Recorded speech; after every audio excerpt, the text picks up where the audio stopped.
Assalamualaikum warahmatullahi wabarakatuh. Perkenalkan, nama saya Ferusya Reza Muhammad dari Prodi D3 Farmasi. Pada kesempatan kali ini, saya akan menjelaskan sedikit materi tentang sifat fisik reaksi alkohol. Sifat fisik reaksi alkohol memiliki 4 prinsip reaksi, yaitu 1. Uji Lucas. Berdasarkan pembentukan molekul klorida yang tidak larut dalam larutan air, di mana dibentuk dari reaksi alkohol tersier dengan reaksi Lucas. Lalu, alkohol dan reaksi Lucas menggunakan pemanasan alkohol primer dan metanol tidak bereaksi. Yang kedua adalah uji asam kromat, di mana alkohol direaksikan dengan asam kromat membentuk senyawa asam karboksilat yang ditandai dengan warna hijau.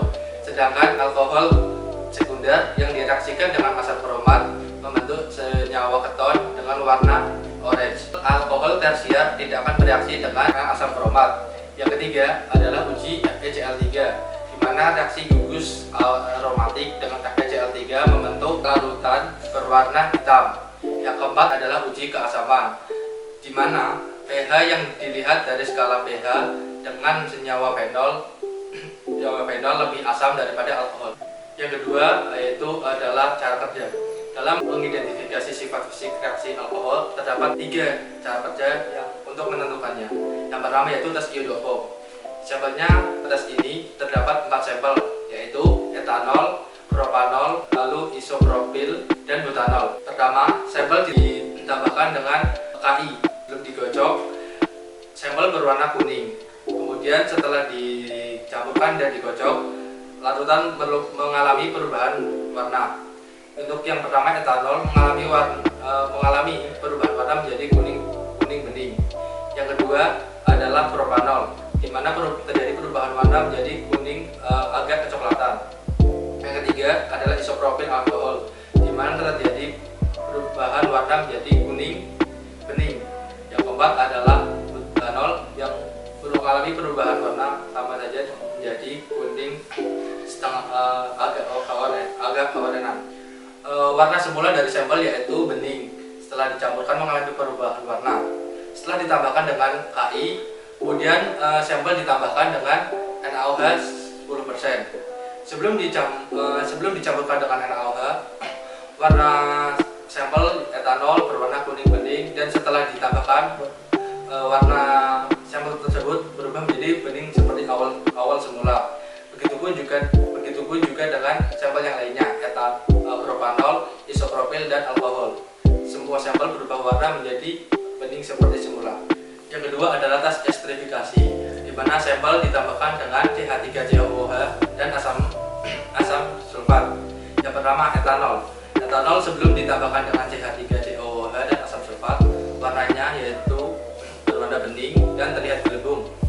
Setelah dipanaskan dan setelah dicampurkan dengan CH3COOH dan asam sulfat dan dilakukan pemanasan, etanol mengalami perubahan, yaitu berbau seperti balon, lalu berasap bening dan terbentuk 2 fase. Yang kedua adalah propanol, di mana cairan sebelum ditambahkan asam sulfat dan CH3COOH berwarna cairan bening dan terdapat gelembung, sama halnya dengan etanol. Lalu setelah ditambahkan dengan CH3COOH dan asam sulfat dan dilakukan pemanasan, maka terjadi perubahan, yaitu berbau seperti balon, berasap bening, dan terjadi 2 fase. Ya begitupun dengan isopropil alkohol, sama halnya dengan etanol dan propanol. Sebelum ditambahkan, cairan berwarna bening dan terdapat gelembung, dan sudah dicampurkan dengan CH3COOH dan asam sulfat lalu dilakukan pemanasan, isopropil ini mengalami perubahan, yaitu berbau seperti balon, berasap bening, dan mengalami 2 fase. Dan sampel yang terakhir yaitu butanol. Cara ini memiliki perubahan yang berbeda, di mana sebelum ditambahkan dengan CH3COOH dan asam sulfat, cairan ini berwarna bening dan memiliki gelembung. Setelah ditambahkan dan dilakukan pemanasan, butanol terjadi perubahan berbau butanol, baunya itu khas butanol, lalu berasa bening dan terbentuk 2 fase.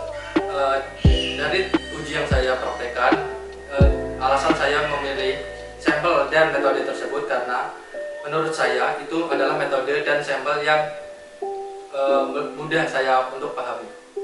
Sekian sedikit pemaparan materi dari saya, kurang lebihnya